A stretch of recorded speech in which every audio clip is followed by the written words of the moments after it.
What's going on, people? We are back at it again with our episode, Catechism Tuesdays, week 26. I am John. This is... I'm Ramon. Hey, this is a special week, fellas. Ladies and gentlemen, this is a special week. Break it down for them. Why? Because the author, the man, the myth. In college, they called you the Verminator, right? A couple of things. Yeah. Couple He ran track, so... Flying V. Verminator. You were pretty fast. I was pretty fast. All right. That's all right.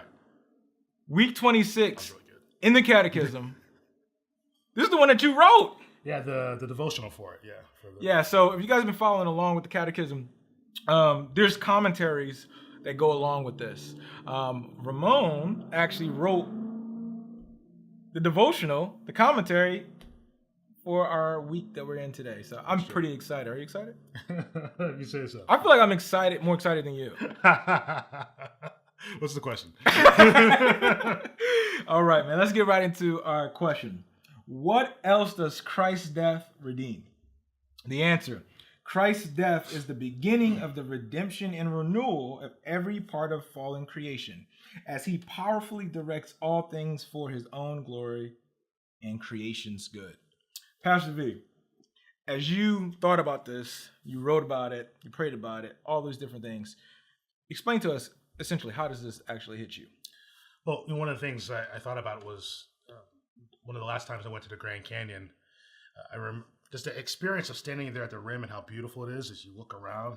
It's amazing. You think, oh, it's just a big hole. Well, it's an amazing it's an amazing natural phenomenon when you just stand there in the rim. However, if you go deeper into the Grand Canyon, you find out that there's even more beauty behind it. That as beautiful as the rim is, you might say it expands, it grows out, right?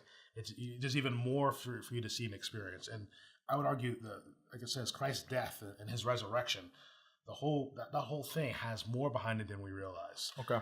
That in Christ's death and resurrection, we're joined to him, we're saved. You might say that's the fountainhead by which then all this good happens, right? And so renewal, redemption extends out beyond just God saving his people to himself. It extends out to the whole creation, right? That God is in this amazing project to redeem and renew the entire world. And so what that means is there's this great hope for what's going to happen in the future. We don't have to... I mean, how many of us are worrying about what's going to happen tomorrow, right? What's happening in our country right now? What's happening in the world right now? Yeah. Humanity has always been worrying about those kind of things.